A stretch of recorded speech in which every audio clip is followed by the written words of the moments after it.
नमस्कार आदरणीय दर्शकबिनहरू, यति बेला हामी छौं लुम्बिनी बौद्ध युनिभर्सिटीमा। लुम्बिनी विकास मञ्चको प्रथम साधारण सभा यसरी सफल भएको छ। साथीहरू, माननीय किमल भट्टराई जस्तो नेताहरूले पाएको छन्। उहाँले बारम्बार युवाहरूको लागि विभिन्न किसिमका कार्यक्रमहरू ल्याउनु भएको छ। उहाँले बारम्बार युवाहरूले के काम गर्न पर्यो सन्दीपजी भन्नुहोस् है। युवाहरूले कहाँ सेट गर्ने, कसरी गर्ने, युवाहरूको व्यक्तित्व विकास कसरी गर्ने, युवाहरूलाई आर्थिक रूपले कसरी अगाडि बढाउने। म पनि एउटा किसान हो। गेडाउँ गाउँपालिकामा गेडाउँ कृषि तथा पशुपालन फर्म भनेर दर्ता गरेर खेतीपाती गरिरहेको छु। म गर्वको साथ भन्छु म किसान हो। यहाँको युवाहरूको हरेक समस्यामा शैक्षिकदेखि लिएर खेलकुददेखि लिएर हरेक चिजको आर्थिकदेखि लिएर यहाँ कतिपय साथीहरूलाई अब एम्बुलेन्स चाहिन्छ भन्नुभएको छ। कतिपय साथीहरू बल्ल जागरुक भइराख्नु भएको छ। अब हामी अगाडि बढ्नुपर्छ। मलाई बारम्बार चर्चाउनुहुन्छ, ल सन्दीप यस्तो गरौँ है, यस्तो गर्नुपर्छ है, समाजको लागि यसरी गरौँ है, खेलकुद मैदान यसरी बनाऊँ है। उहाँहरू बल्ल सचेत भइरहेको छौँ। हामीहरू बल्ल उठिरहेको छौँ। हाम्रो आवश्यकताहरू के हो हामी बुझिरहेको छौँ। तसर्थ हामीहरू अब नउठ्नुको विकल्प छैन, हामी उठ्नुपर्छ। यो क्षेत्रको युवाहरू हामी किन एकजुट हुने मैले बारम्बार भनिरहेको छु। अब पनि हामी कति युज भइराख्ने हो, कति युज हुने हो। यहाँ मधेसीको नाममा, यहाँ पहाडीको नाममा हामी कति युज भनिराख्ने, हामी कति भाव बनिराख्ने हो। जहाँ दुःख हुन्छ, जहाँ अन्याय हुन्छ, त्यहाँ लुम्बिनी विकास मञ्च हुन्छ। हरेक वृद्ध आमा बुवाहरूलाई हामीले सम्मान गरिरहेका छौँ। उहाँहरूले हामीले पहिला पनि करिब 9 लाख रुपियाँ प्रकारको कपडा हामीले पाइसकेका छन्। तपाईँहरू यहाँ उपस्थित हुनुभएको छ। हाम्रो यो प्रथम साधारण सभाको कार्यक्रम हो। मैले धेरै समय नलिकन हाम्रो प्रमुख अतिथि विशिष्ट अतिथिज्यूहरूको अन्य कार्यक्रम पनि भएको नाते गर्छ फेरि पनि हामी यो हलमा बसेर एउटा नयाँ कार्य समिति पनि चयन गर्ने यहाँ हामी यो कार्यक्रममा छौँ। मैले धेरै टाइम नलिकन उहाँहरू फेरि तपाईँको बिचमा आउने बाचा गर्दै म मेरो छोटो मन्तव्य यही टुङ्ग्याउँछु। हस्त धन्यवाद, नमस्कार। हाम्रो लुम्बिनी विकासको मञ्चको जुन एवाहरू छन्, एकजना अर्कोसँग जुड्ने, यस्तो हामी कमसे कम हामीहरू 500 को टिम बनाऊँ।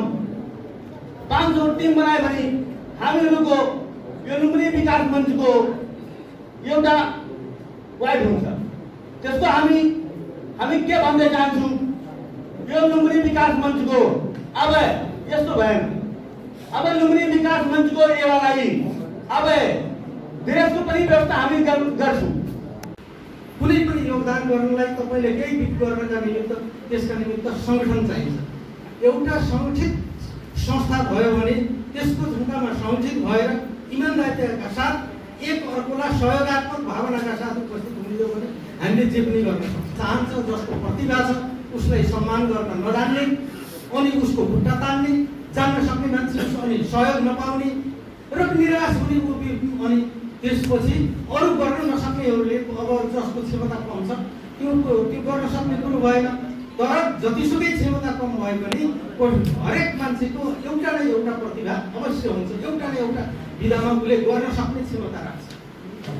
सर्वज्ञ कोही पनि हुन सक्दैन, सबै कुरा एउटाले जान्नै सक्दैन। हाम्रा हरेक कार्यक्रममा हामीले राष्ट्रिय गानबाट सुरु गर्छौँ। लुम्बिनी विकास मञ्चका युवाहरूले भन्न सक्नु पर्यो नि, पञ्चशील सामान्य कुरा छ। प्राणिस्पाता वेरमणि शिखावदं समाधियामि, कामे सुचारा वेरमणि शिखावदं समाधियामि भनेको मतलब सामान्य कुरा छ। यो सामान्य, मैले चोरी गर्दिनँ, झुटो बोल्दिनँ, परस्त्रीगमन गर्दिनँ भन्ने जस्ता सामान्य हाम्रा सिद्धान्तहरू छन्। त्यसबाट हामीले प्रार्थना सुरु गर्ने कि नगर्ने, सुरु गर्नुपर्छ। यदि तपाईँहरूले यो ब्यानरभित्र त्यो झल्काउन चाहनुहुन्छ भने त्यो कुरो सुरुवात गर्नुपर्छ। तब देखिन्छ लुम्बिनी विकास मञ्चले लुम्बिनीका निम्ति गर्दैछ। लुम्बिनीको संस्कृति जगेर्ना गर्नुको निम्ति, बुद्धिज्म जगेर्ना गर्नुको निम्ति यहाँको युवा लाग्नै पर्छ, यहाँको युवाहरूले जान्नै पर्छ।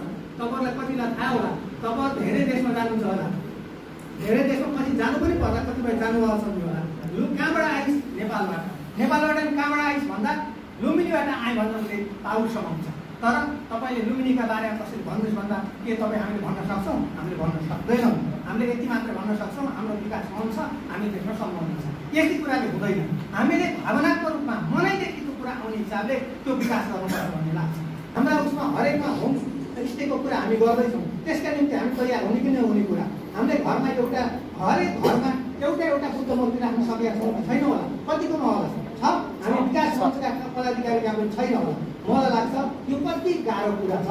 हामी त्यति पनि गर्न सक्दैन, एउटा बोल्दो मात्रै राख्न सक्छौँ। कति पनि कुरा छ आज मार्केटिङ पनि हो एउटा। तपाईँलाई जानकारी हो भाइ बहिनी, तपाईँहरू हुनलाई तपाईँले पढेको हुनुहुन्छ या मास्टर्स पिएचडी गरेको हुनुहुन्छ, मलाई थाहा छ धेरै पढाएको पनि हुनुहुन्छ। तर हामी यहाँ परेशान के मानेका छौँ भने हामीले हरेक वर्ष विषय ओपन गर्छौँ तर विद्यार्थी पाउनै सकिँदैन। विद्यार्थी हामी पाउनै सकिँदैन। तपाईँलाई लाग्ला यहाँभित्र पढ्ने भएपछि हामीले त बुद्ध मात्र पढ्नलाई के आउने हो। अब लुम्बिनी विकास मञ्च भनेको छौँ, यो बिना देखाएको छैन, यो गन्ध पनि सुगन्ध पनि छ भन्छौँ, तर यही विषय पढ्नको निम्ति हामी तयार पनि छैनौँ। तपाईँहरूले यति मात्रै युवाहरूले पढेको मध्ये कसैले पाली भाषा मात्रै जान्यो भने तपाईँलाई मैले विश्वविद्यालयले अहिले लेखेर दिन्छ त्यो मान्छेलाई 100% विदेशमा पठाउने जिम्मेवारी जान्न सक्छ। संस्कृत भाषा जुन नयाँ भाषा पढिन्छ त्यसमा जानु भने त्यो विषय पढ्यो भने 100% हामीले बाहिर पठाउन सकिन्छ। अहिले जति इन्जिनियरका निम्ति जति डक्टरका निम्ति बाहिर जाने छ त्यसभन्दा धेरै खोजी अहिले बुद्धिज्म पढेका छ, तर छैन। हामीले पढेको विद्यालय पुग्दैन, हामी डिग्री पढेका पनि छैनौँ, त्यस विषयतिर हामी काम पनि गरेका छैनौँ। यहाँ एउटा भावनात्मक हिसाबले पढ्ने विद्यार्थीहरू भयो भने त्यसको निम्ति पनि विश्वविद्यालय खुला छ। त्यस कारण चाहिँ मैले तपाईँलाई सूचना मात्र दिएको कि यो यसतर्फ तपाईँहरू केन्द्रित हुनुहोस्। यहाँबाट कमसे कमले विश्वविद्यालयको पनि एउटा प्रचार होस्। तपाईँले गर्नुभएको छ, विश्वविद्यालय हाम्रो गर्नुभएको छ, त्यसमा धेरै ठुलो कुरा छ, योगदान छ, यसको निम्ति म धन्यवाद दिनै चाहन्छु। तर यो संस्था नेपालको एउटा मधेस, खास गरी मधेस भनौँ, यो मधेसमा बस्ने मधेसी युवाहरू, मधेसमा बस्ने पहाडी युवाहरू मिलेर खास गरी युवा केन्द्रित जुन यो संस्था स्थापित हुँदैछ यो नेपालमै एउटा नाम चलेको संस्थाको रूपमा अगाडि बढ्छ भन्ने मैले ठानेको छु। मैले यसलाई त्यसमा ठानेको छु। र अर्को कुरा, मैले यो संस्थालाई मलाई यो मधेसमा हामी एउटा ठाउँमा बसेर काम गरिरहँदाखेरि सिङ्गो देशको नै हामीले कायाकल्प गर्छौँ, देशलाई नै परिवर्तन गर्छौँ, त्यो भन्न अलिकति गाह्रो पर्छ। हुन त हामी नीति निर्माण गर्ने ठाउँमा बसिरहँदाखेरि हामीले त्यो काम पनि गर्नुपर्ने हुन्छ। सिङ्गो एउटा भूगोल, सिङ्गो एउटा समुदाय, सिङ्गो देशको परिवर्तनको लागि, त्यहाँको समस्याहरूको समाधानको लागि हामीले नीतिगत रूपमा नीतिगत परिवर्तन, कार्यक्रमिक हिसाबले योजनाबद्ध रूपमा कार्यक्रम त्यो ल्याउनै पर्ने हुन्छ, त्यसमा हामी लाग्नुपर्ने हुन्छ।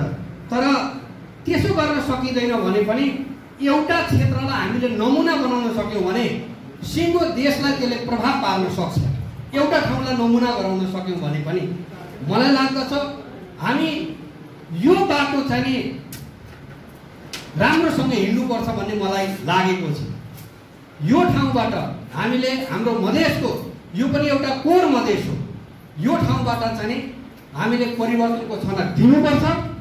हाम्रो समाजलाई बदल्ने कुरामा, हाम्रो समाजलाई विकसित गर्ने कुरामा त्यसमा लाग्नुपर्छ भन्ने मलाई लाग्दछ। र मैले यस हिसाबले यो सामाजिक संस्था पनि यो काममा चाहिँ अगाडि बढोस् र यसलाई एकदम नजिकमा रहेर सहयोग गर्नको लागि म तयार छु। म तपाईँहरूको एउटा अभिभावक हुनुको नाताले, तपाईँहरूको एउटा साथी हुनुको नाताले मैले यो संस्थाको उत्तरोत्तर प्रगतिको निम्ति यो संस्थालाई स्थापित गर्ने कुरामा म लाग्छु, म तपाईँहरूको साथमा रहन्छु भन्ने कुरा मैले अनुरोध गर्न चाहन्छु। र अर्को कुरा, युवाहरू भन्ने बित्तिकै युवाहरूले मुख्य रूपमा 3-4वटा कुरामा ध्यान दिनुपर्छ भन्ने लाग्छ। एउटा कुरा, उनीहरूले आफ्नो स्वास्थ्यमा ध्यान दिनुपर्छ। स्वास्थ्य चाहिँ सबैभन्दा ठुलो धन स्वास्थ्य भनिन्छ। स्वास्थ्य त राम्रो हुनै पर्यो र युवाहरूमा एउटा हिरोइजम चाहिन्छ। मैले केही गर्छु, मैले केही गर्नुपर्छ, मैले केही गर्न सक्छु भन्ने त्यस्तो भाव जागृत हुनुपर्छ। युवा भन्ने बित्तिकै केही पनि गर्न सकिन्न, केही गर्न सकिन्न, केही गर्न सकिन भन्ने त्यो भाव पैदा भयो भने हामीमा कुछ समस्या छ भन्ने बुझ्नुपर्छ। हामी केही गर्न सक्छौँ, केही गर्नुपर्छ, परिवर्तन गर्नुपर्छ, आफूलाई पनि परिवर्तन गर्नुपर्छ, फ्यामिलीलाई पनि परिवर्तन गर्नुपर्छ, समाजलाई पनि परिवर्तन गर्नुपर्छ। यसको तात्पर्य के हो भने हामीले विकास गर्नुपर्छ। हामी गरिब छौँ भने हामी धनी बन्नुपर्छ भन्ने त्यस्तो अठोट गर्नुपर्छ। हामी धनी बन्नुपर्छ, हामी स्वस्थ बन्नुपर्छ, हामीमा ज्ञान हुनुपर्छ, हामीमा सिप हुनुपर्छ, हामी परिवर्तित हुनुपर्छ, त्यस्तो भाव राख्नुपर्छ आफूमा। मेरो विचारमा तपाईँ युवाहरू, हामीहरूले त्यो भाव राखेर अगाडि बढ्नुपर्छ। यसको लागि स्वास्थ्य राम्रो हुनैपर्छ, त्यसमा चाहिँ ध्यान केन्द्रित गर्नुपर्छ। त्यसपछि ज्ञानको कुरा आउँछ। पढ्ने युवाहरूले धेरै राम्रोसँग पढ्नु पर्यो। सामान्य पढाइले हुँदैन, राम्रोसँग आफ्नो कोर्समा, अहिलेको कोर्स कति काम लाग्नेछ कति नलाग्नेछ त्यो छुट्टै बहसको कुरा हो। तर पनि हामी पढ्दैछौँ भने, युनिभर्सिटी पढ्दैछौँ भने पनि धेरै राम्रोसँग पढ्नुपर्छ। स्कुल पढ्दैछौँ भने पनि आफ्नो कोर्समा ट्यालेन्ट हुनुपर्छ। ट्यालेन्ट स्टुडेन्ट, सफल स्टुडेन्ट, त्यस हिसाबले सक्सेसफुल भएर चाहिँ अगाडि बढ्नुपर्ने हुन्छ। यो काममा यो हाम्रो संस्थाले चाहिँ भूमिका खेल्नुपर्छ ज्ञान बढाउने कुरामा। अर्को कुरा सिप। 21औं शताब्दीको अर्को सबैभन्दा महत्त्वपूर्ण धन भनेको चाहिँ सिप हो। हातमा सिप हुने मान्छे कहिल्यै गरिब हुँदैन। हातमा सिप हुने मान्छे कहिल्यै चाहिँ तपाईँको चाहिँ भोकै मर्दैन। जसको हातमा सिप छ त्यो मान्छे चाहिँ मलाई लाग्दछ खुसी हुन सक्दछ, सुखी हुन सक्दछ, खुसी हुन सक्दछ। त्यसकारणले सिप आर्जन गर्ने कुरामा पनि, सिप दिलाउने कुरामा पनि यस्तो संस्थाहरूले चाहिँ भूमिका खेल्नुपर्छ। मलाई लाग्दछ यो संस्थाले अहिले ठिकै ढङ्गले काम गरिरहेछ। यस क्षेत्रमा पनि सिपलाई बढाउने कुरामा पनि यो संस्थाले ठिकै ढङ्गले कामलाई अगाडि बढाइरहेछ। र मेरो यो लुम्बिनी विश्वविद्यालयले, मैले पहिला पनि भनेको छु, यो क्षेत्रमा ठिक छ युवाहरू एक दिन, महिनाको एक दिन वा वर्षको कति दिन हो पीत वस्त्र धारण गरेर हिँड्ने कुरा मलाई लाग्छ त्यो ठुलो कुरा छैन। यहाँका युवाहरू हिँड्न तयार छन्, चाहे मुस्लिम हुन् चाहे हिन्दू हुन्। एक दिन चाहिँ पीत वस्त्र धारण गरेर बुद्धको प्रचार गर्ने कुरामा, लुम्बिनीको प्रचार गर्ने कुरामा यो ठुलो कुरा भएन। मलाई लाग्दछ यो संस्थाले यसको अगुवाई गर्न सक्दछ। एउटा सांसद हुनुको नाताले म त्यसको अगुवाई गर्न तयार छु। तर भन्छ म, तर यो विश्वविद्यालय यहाँ हुनुको नाताले यसले चाहिँ अलिकति एउटा टेक्निकल एजुकेसनलाई, जस्तो युवाहरूको सिपको लागि, यहाँका युवाहरूको सिपको लागि यहाँका मात्रै हुँदैन, एउटा विश्वविद्यालय हुनुको नाताले यो यही लुम्बिनी टेरिटोरीको मात्रै, लुम्बिनी भूगोलभित्रको मात्रै कुरा हुँदैन। यो देशभरिको युवाहरू यहाँ आउन सक्छ। देशको मात्रै होइन, अन्तर्राष्ट्रियबाट, अरू विदेशबाट पनि यहाँ आएर अध्ययन गर्न सक्छ। तर यही मात्रै पनि हामीले यो भूगोललाई मात्रै ध्यान दिने हो भने पनि यहाँ दुईटा खालको, एउटा चाहिँ अलिकति व्यावसायिक टाइपको चाहिँ कृषि अध्ययनलाई हामीले यहाँ सुरु गरौँ। कृषिको पठन पाठन यहाँ मलाई लाग्छ युनिभर्सिटी हुनुको नाताले चाहिँ बिएससी एजी कुनै प्रोग्राम चाहिँ यहाँ एउटा होस् कृषिसित रिलेटेड। अर्को प्राविधिक, चाहे त्यो कम्प्युटर होस् चाहे अरू चाहिँ सिपसित सम्बन्धित होस्, त्यो पनि एउटा कोर्स यहाँ चलोस्। लुम्बिनीमा एउटा प्राविधिक र एउटा कृषि व्यवसायसँग सम्बन्धित त्यस्तो खालको कोर्सलाई हामी यो लुम्बिनीमा सुरु गरौँ। यसको लागि माथि केन्द्रबाट सहयोग गर्नुपर्ने कुरामा म तयार छु। लुम्बिनी विश्वविद्यालय अन्तर्गत, त्यो पनि लुम्बिनीमै, यस अन्तर्गत अरू ठाउँमा होइन, यो लुम्बिनीमै सञ्चालन गर्ने गरी यस खालको कोर्सलाई अगाडि बढाउँ भन्ने कुरा चाहिँ मेरो प्रस्ताव छ। र अर्को कुरा, रोजगारीसँग हामी जोडिनै पर्दछ। अबको युवाहरू रोजगारीसँग जोडिएन भनेदेखि, त्यो जस्तो रोजगारीको लागि अहिले युवाहरू धेरै विदेश जानु परेको छ। यो हाम्रो देशको गम्भीर समस्या हो। एउटा सौभाग्य के छ भन्दाखेरि नेपालमा 62% यङ जेनेरेसन छ। यो नेपालको सम्पत्ति हो। नेपालको टोटल पपुलेसनको 62% चाहिँ यङ पपुलेसन छ। यो हाम्रो लागि गौरवको कुरा हो, खुसीको कुरा हो। आज चाहिँ लाखौं 30 लाख युवाहरू विदेशी राखेर पनि नेपालमा जहाँ गए त्यही युवा भेटिन्छ। तपाईँ लुम्बिनीमा आउनुहोस्, लुम्बिनीमा युवा भेटिन्छ, बुटोल जानुहोस्, बुटोलमा युवा भेटिन्छ, पहाडतिर जानुहोस्, पहाडमा युवा भेटिन्छ। केही समस्या छ तर पनि भेटिन्छ। किन यस्तो छ भन्दाखेरि नेपालको पपुलेसन नै, पपुलेसनको ठुलो सङ्ख्या भनेको यङ जेनेरेसन छ, युवा जनशक्ति छ, त्यस कारणले त्यस्तो स्थिति छ। यो हाम्रो लागि गौरवको कुरा हो। तर कुरा के हो भने हामीले विदेश जाने क्रमलाई घटाउनुपर्छ। सकेसम्म विदेश गएकालाई पनि स्वदेश फिर्ता ल्याउनुपर्छ र यहाँ भएकोलाई यही रोजगार कसरी बनाउने त्यो कुरामा हामीले ध्यान केन्द्रित गर्नुपर्छ। यो ठाउँमा हामीले नेपालभित्रै रोजगारी सिर्जना गर्ने कुरामा मुख्य रूपमा मान्छेलाई स्वरोजगार बनाउनु पर्छ, व्यावसायिक बनाउनु पर्दछ। व्यवसाय उन्मुख हामीले युवाहरूलाई बनाउनु पर्यो, स्वरोजगार मुखी ढङ्गले हामीले युवाहरूलाई परिचालन गर्नु पर्यो। हो त्यो कुरामा चाहिँ हामीले ध्यान केन्द्रित गर्नुपर्छ। यसको लागि यस्ता संस्थाहरूले भूमिका खेल्न सक्दछन्। लुम्बिनी विकास मञ्च जस्ता संस्थाहरूले भूमिका खेल्न सक्दछन्। केन्द्रीय रूपमा सरकारका धेरै कार्यक्रमहरू छन्। मैले यहाँ अहिले भन्नु पर्दैन। अहिले यति बेला स्वरोजगार बनाउनको लागि सरकारका धेरै प्रोग्रामहरू छन्। ती प्रोग्रामहरूलाई समाएर हिँड्न सक्ने त्यस्तो युवा जनशक्ति हामीले निर्माण गर्नुपर्छ। युवा शक्तिलाई त्यस हिसाबले अगाडि बढाउनु पर्ने हुन्छ। त्यसकारणले यसमा पनि ध्यान जाओस् र 2 नम्बरी ढङ्गले होइन, पैसा त कमाउनै पर्यो। पैसा यङ जेनेरेसन पैसा कमाउनै पर्यो। पैसा कमाउने कुरालाई नकारात्मक हिसाबले हामीले लिनु हुँदैन। 1 नम्बरी बाटोबाट पैसा कमाउनु पर्यो, पैसा कमाउनु पर्यो। त्यस हिसाबले हामीले हाम्रा युवाहरूलाई तयार गर्नुपर्छ। 2 नम्बर हाम्रा युवाहरूलाई मद्यपानमा लिप्त गराउने होइन, धुम्रपानमा लिप्त गराउने होइन, तस्करीतिर लगाउने होइन, भ्रष्टाचारतिर लगाउने होइन। हाम्रा युवाहरूलाई 1 नम्बरी ढङ्गले पैसा कमाउने काममा हामीले लगाउनै पर्छ। ज्ञान आर्जन गर्ने कुरामा, सिप सिकाउने कुरामा र रोजगार बनाउने कुरामा, पैसा कमाउने कुरामा हामीले लगाउनै पर्छ। तब बल्ल हाम्रो फ्यामिली धनी हुन्छ। त्यो काममा हामी लाग्नुपर्छ। आफै पनि त्यसका लागि मेहनत गर्नुपर्छ। आफ्नै ठाउँबाट पनि सरकारका नीतिहरू, सरकारका कार्यक्रमहरूलाई हामीले खोज्नुपर्ने हुन्छ र त्यसलाई उपयोग गर्न सक्ने त्यस खालको सिप र ज्ञान हामीले आर्जन गर्नुपर्ने हुन्छ। त्यो कुरामा यो संस्थाले चाहिँ ध्यान दिइरहेको छ।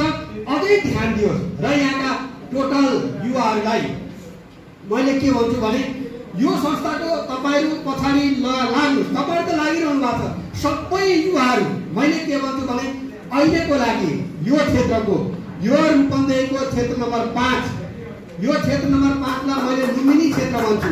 यो लुम्बिनी क्षेत्रका युवाहरू यो लुम्बिनी विकास मञ्च अन्तर्गत सबैलाई तपाईँहरूले ल्याउनु र त्यसको जिम्मा हामी लिन्छौँ। त्यसको जिम्मा त्यसलाई सिकाउने कुरा, त्यसलाई ज्ञान दिने कुरा र त्यसलाई रोजगारमा लगाउने कुरा, स्वरोजगार बनाउने कुरा र त्यसलाई रोजगारीमा लगाउने कुराको जिम्मा हामी लिन्छौँ। यो कुरा म जिम्मेवारीको साथमा तपाईँलाई भन्न चाहन्छु। सबै यसमा लाग्नु। र अर्को कुरा मैले मेरो पार्टीको सन्दर्भमा, अब पार्टीको बारेमा छलफल होला, तपाईँहरू कुन पार्टीमा हुनुहुन्छ मलाई थाहा छैन, तर म के भन्छु भने नेपालका युवाहरूको जिम्मा अहिले यति बेला नेपाल कम्युनिस्ट पार्टीको सरकार हुनुको नाताले हामी देशका सबै युवाहरूको जिम्मा लिन्छौँ। हामी देशको जिम्मा लिन्छौँ, विकासको जिम्मा लिन्छौँ। अहिले यति बेला अलिकति देशलाई कोरोना भाइरसले डिस्टर्ब गर्यो। नेपाल विकासको बाटोमा अगाडि हिँडेकै छ। हामीले नेपालको राजनीतिलाई विकासको बाटोमा अगाडि हिँडाएकै छौँ। देशलाई स्थायित्व हामीले दिएकै छौँ र दिन्छौँ। अहिले यति बेला अलिकति पार्टीमा गडबडी देखा पर्दाखेरि कसैलाई लागेको होला यो नेपाल कम्युनिस्ट पार्टी अब विभाजन हुन्छ भन्ने कसैलाई लाग्यो होला, तर यो हुनेवाला छैन। नेपाल कम्युनिस्ट पार्टी एकताबद्ध भएर अगाडि बढ्छ र अहिलेको राष्ट्रिय अभिवादनहरू के छ, हामीले संविधानलाई कार्यान्वयन गर्नुपर्ने छ, संघीयतालाई कार्यान्वयन गर्नुपर्ने छ, देशलाई स्थायित्व दिनुपर्ने छ र देशलाई विकास र समृद्धिको बाटोमा अगाडि हिँडाउनु पर्ने छ। देशमा जुन गरिबी छ त्यो गरिबीबाट नेपाललाई मुक्त गर्नुपर्ने छ। हो, त्यो बाटोमा हामीले देशलाई हिँडाउँछौँ र अहिले देश त्यही बाटोमा अगाडि हिँडिरहेछ। अर्को कुरा, विदेशीहरूले नेपाललाई हेप्ने दिन गयो। अब विदेशीहरूले नेपाललाई हेप्ने, नेपालको राजनीतिमा थिचोमिचो गर्ने, नेपालको अर्थतन्त्रमा थिचोमिचो गर्ने, नेपालको संस्कृति र सामाजिक व्यवस्थामाथि हावा बोल्ने दिन अब गए। त्यो कुरा यो नेपाल कम्युनिस्ट पार्टीको सरकारले सहनेवाला छैन। हो, दादागिरी चल्यो यो देशमा, भारतको दादागिरी चल्यो, तर अब चल्नेवाला छैन। हामीले एकदमै सुविचारित रूपमा हामी यति बेला चाहे त्यो सीमा रक्षाको कुरा होस्, चाहे अरू विषयहरू हुन्, यी सबै कुराहरूमा हामीले हाम्रो देशको हितलाई केन्द्रबिन्दुमा राखेर प्रमाणहरूको आधारमा, तथ्यहरूको आधारमा नेपाल चाहिँ आफ्नो सही ठाउँमा उभिएको छ। हामीले कसैलाई थिचोमिचो गर्ने कुरा होइन। हामी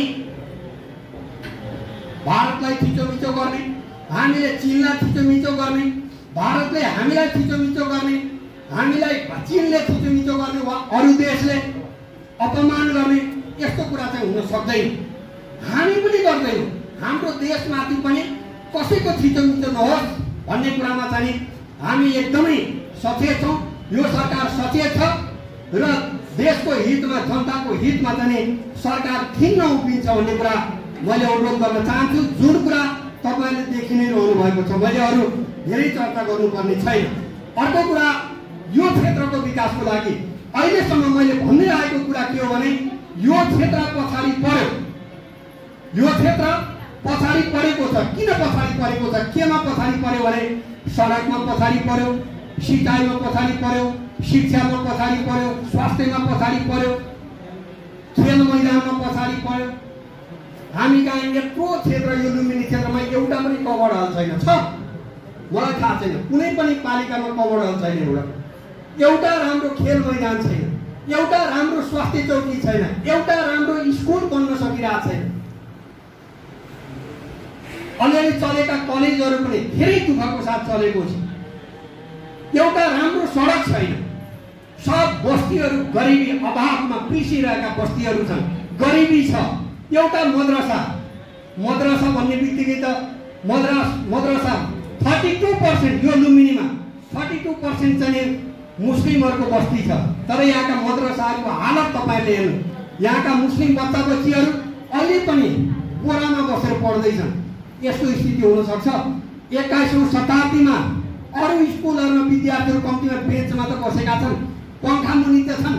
तर यहाँको मुस्लिम समुदायका विद्यार्थीहरूको स्कुलमा, मद्रसामा पङ्खा पनि छैन, बस्ने डेस्क बेन्च पनि छैन। त्यस्तो हालतमा चाहिँ यहाँ पढिरहेछन्। अहिले हामीले अलिकति व्यवस्थापन गर्दैछौँ र यहाँका मद्रसाहरूलाई राम्रो बनाउनुपर्छ, यहाँका स्वास्थ्य चौकीहरूलाई राम्रो बनाउनुपर्छ, सडक व्यवस्थापन राम्रो हुनुपर्छ। यहाँको लो भोल्टेज बिजुली छ तर लो भोल्टेज छ, पङ्खा चल्दैन, गर्मी छ, मच्छर छ, के छैन यहाँ? गाउँमा हिलो छ, मच्छर छ,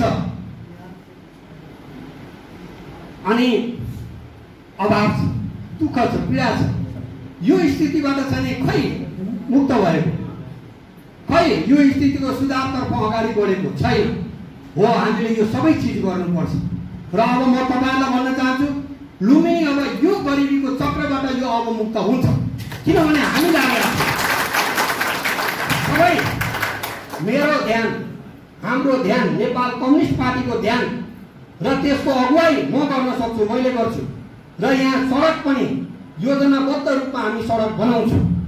सबै सडकहरू हामी बनाउँछौँ। यहाँ अलिकति हामीलाई अप्ठ्यारो भइरहेछ। सबै स्थानीय तहहरूमा यहाँ हाम्रो पार्टीको एउटा पनि प्रतिनिधि छैन। चाहे त्यो लुम्बिनी भन्नुहोस्, अलिअलि छ हाम्रो गैरवामा, नभए अलिकति निर्देशनात्मक हिसाबले चलाउने, योजनाबद्ध रूपमा चलाउनको लागि थोरै मुस्किल छ। तर पनि के हो भने हामी सरसल्लाहबाट गर्ने कोसिस गर्दैछौँ। यहाँका पालिकाहरू र यहाँको प्रदेश र केन्द्र यो सबै मिलेर हामीले यो लुम्बिनी क्षेत्रमा भएका समस्याहरूलाई, सबै समस्याहरूलाई अब चाहिँ एकीकृत ढङ्गले यसको समाधान गरेर यो क्षेत्रलाई अगाडि बढाउनै पर्छ। र मैले भने यो 4 दिवारभित्र मात्रै विकास गरेर हुँदैन। लुम्बिनी विकास कोष, यो लुम्बिनी विश्वविद्यालय, एउटा विश्वविद्यालय यहाँ भएर, एउटा विश्वविद्यालय यहाँ चाहिँ पर्खालभित्र चम्केर मात्रै यहाँको विकास हुँदैन। यो लुम्बिनी 4 दिवारभित्र चम्केर मात्रै त्यो केन्द्र टाँगेको मास्टर प्लान कम्प्लिट भएर मात्रै हुँदैन। यस बाहिरका गाउँहरू चम्किनु पर्यो, जनताको अनुहार चम्किनु पर्यो, यहाँका युवाहरू चम्किनु पर्यो। तब बल्ल लुम्बिनी चम्किन्छ, लुम्बिनीको अनुहार हाँस्छ, तब बल्ल लुम्बिनीको विकास भएको मानिन्छ। यो मैले सदनमा बोलेको छु र मेरो यही मान्यता हो। र यहाँको हरेक गाउँ, हरेक मान्छेको विकास हुनु पर्यो, मान्छे धनी हुनु पर्यो, मान्छे सुखी हुनु पर्यो। त्यो बाटोमा हामी जानुपर्ने हुन्छ। त्यसकारणले सडकको, सिँचाइको, शिक्षाको, स्वास्थ्यको, विद्युतीकरण, विद्युतमा चाहिँ लो भोल्टेजको समस्या म तपाईँलाई भन्न चाहन्छु। तपाईँले गाउँमा सुनाइदिनु होला र तपाईँले नै अगुवाई गरे पनि हुन्छ। यहाँ लो भोल्टेजको समस्या समाधान हुनैपर्छ। यो क्षेत्रमा लो भोल्टेज कति पावरको चाहिँ ट्रान्समिटर चाहिने हो, ट्रान्सफर्मर कति पावरको चाहिने हो, त्यो त्यहाँ जडान हुनुपर्छ। लो भोल्टेजको समस्या कम्प्लिटली हल हुनुपर्छ भनेर मैले भनेको छु। त्यो हुन्छ। तपाईँले अगुवाई यो क्षेत्रमा लो भोल्टेजको समस्या हुँदैन, त्यो समाधान हामी गर्छौँ। सिँचाइको कुरा पनि यहाँ कसैले हामीले गरेको भनेर भाषण गर्दै हिँडेको मैले सुनेको छु। तर मैले तपाईँहरूलाई के भन्छु भने पहिलेबाट भनेको छु, चाहे त्यो भैलो मुद्दा होस्, चाहे बोरिङ गाडेर होस्, चाहे छोला थुनेर होस्, जसरी भए पनि यहाँको किसानहरूको समस्या, सिँचाइको समस्या, त्यो समस्या हल हुनुपर्छ भनेर मैले भनेको छु। र त्यो समस्या हल हुन्छ, यहाँका सबै भैलो मुद्दाका पोइन्टहरू अब तिनी चलाउनुपर्छ। कति चाहिने जति सरकारले उपलब्ध गराउनुपर्छ र गराउँछ। र यहाँको चाहिँ सिँचाइको समस्या हामीले हल गर्नुपर्ने हुन्छ। अहिले पनि केही व्यवस्थापन भएको छ। तपाईँले मेरो फेसबुक आइडीमा हेर्नुभयो भने मैले राखेको छु, तपाईँले खोज्न सक्नुहुन्छ। सरकारको अहिलेको योजनाभित्र सिँचाइका धेरै योजनाहरू यस क्षेत्रमा पारिएको छ, चाहे त्यो कञ्चन सिँचाइ होस् वा अरू पनि। अब यो क्षेत्रलाई हराभरा बनाउने कुरामा, किसानहरूको समस्या हल गर्ने कुरामा र सिँचाइको प्रबन्ध गर्ने कुरामा हामी लागेका छौँ। यो कुरा तपाईँले गाउँमा सन्देश पुर्याइदिनु होला भनेर म अनुरोध गर्न चाहन्छु।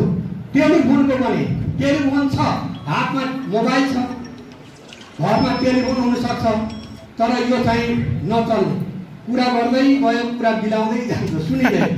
त्यस्तो खालको चाहिँ त्यो पनि एउटा लो पावरको समस्या जुन छ, त्यो समस्या पनि समाधान हुनुपर्छ यो लुम्बिनी क्षेत्रमा। अब त्यो कुरामा पनि हामीले ध्यान दिनुपर्छ भनेर यहाँ त्यसको पनि कुरा भइरहेछ। पावर बढाउने कुरा चाहिँ त्यो कुरा भइरहेछ। खेल मैदानको युवाहरूको सन्दर्भमा युवाहरूको शारीरिक तन्दुरुस्तीको लागि एक तालिका एक खेल ग्राउन्ड बनेको छ। यहाँ मेयरहरू कति लाग्नु भएको छ, गाउँपालिकाको अध्यक्ष कति लाग्नु भएको छ, तपाईँले अलिकति बुझ्नु होला। तर मैले हरेक पालिकामा कम्तीमा पनि एउटा राम्रो खेल मैदान बनाउनुको लागि, कभर लाइन बनाउनको लागि हामीले कोसिस गरेका छौँ। त्यसको अगुवाई मैले गर्दैछु र हामी त्यस ढङ्गले लाग्ने हो। र यो क्षेत्रमा चाहिँ एउटा हस्पिटलको आवश्यकता छ।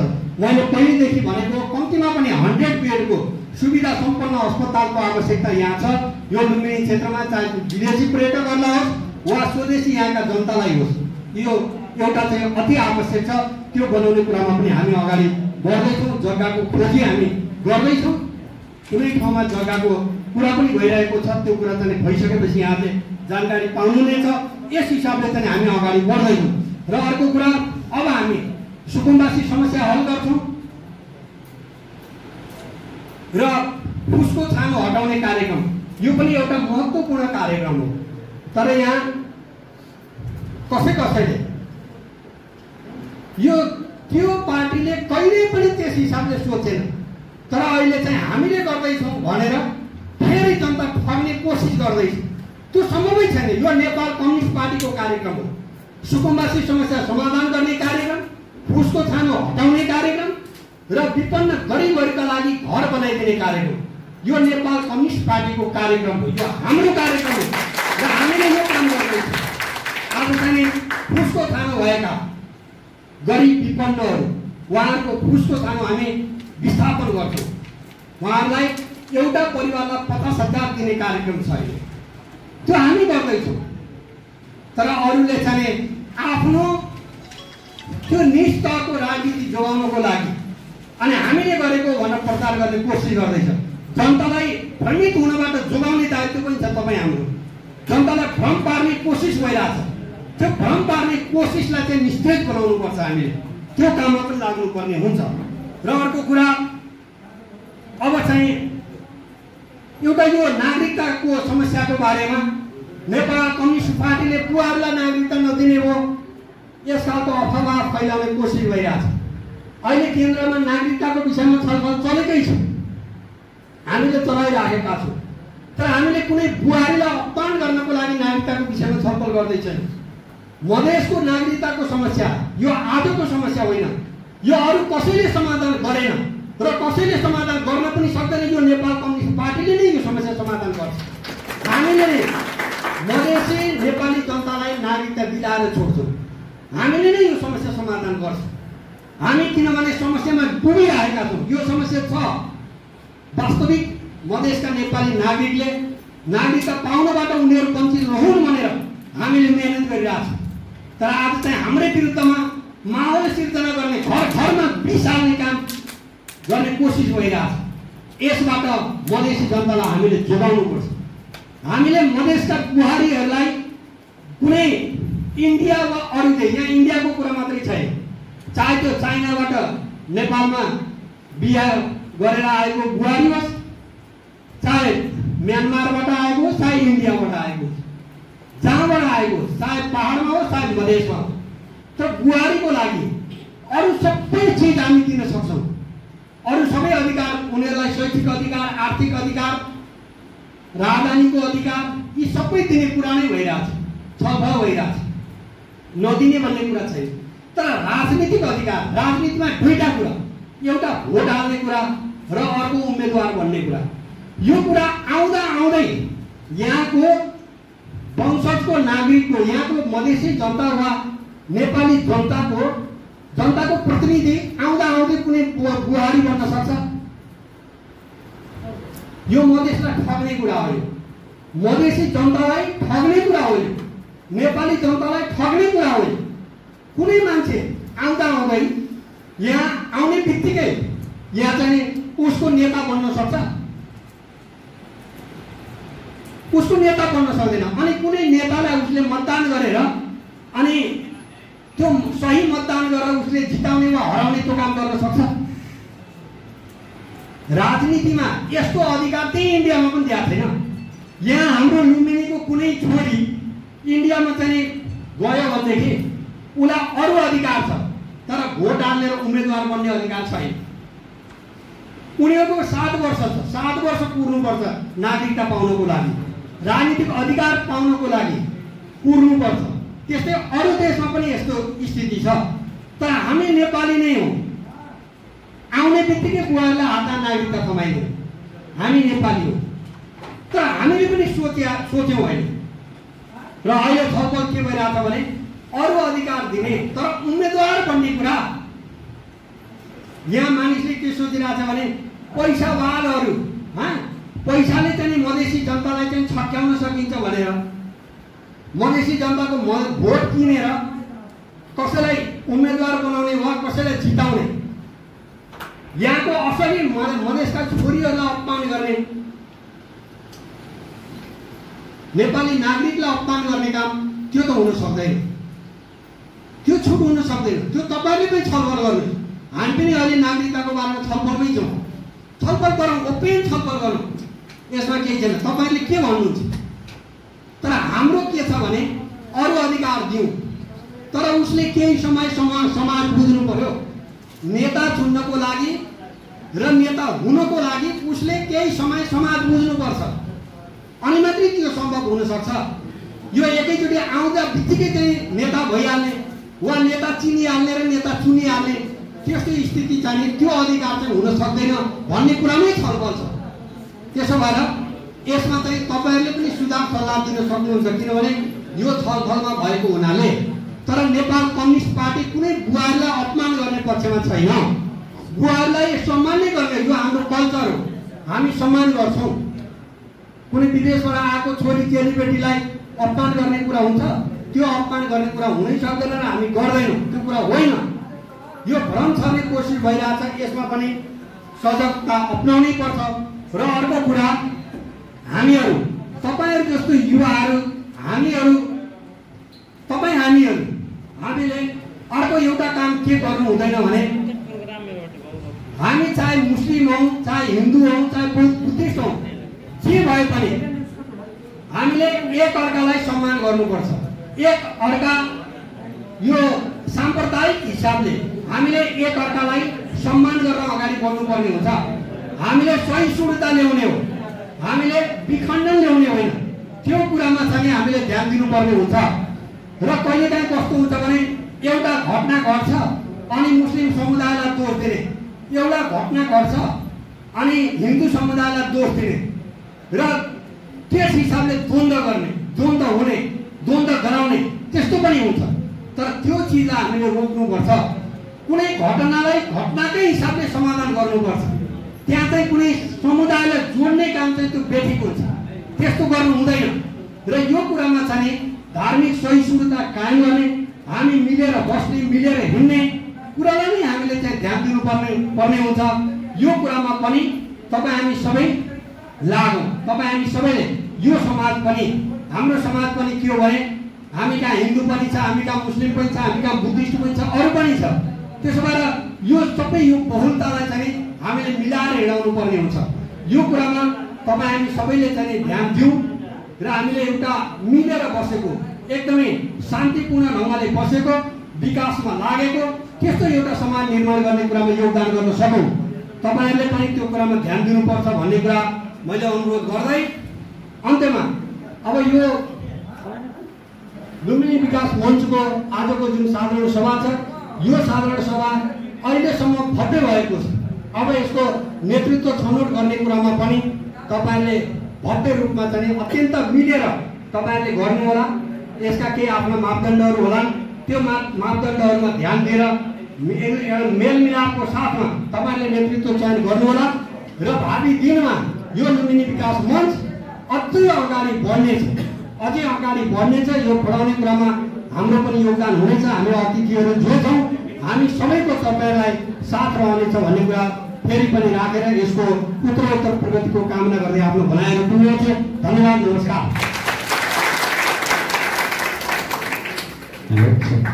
धन्यवाद। यस लुम्बिनी विकास मञ्चले आयोजना गरेको प्रथम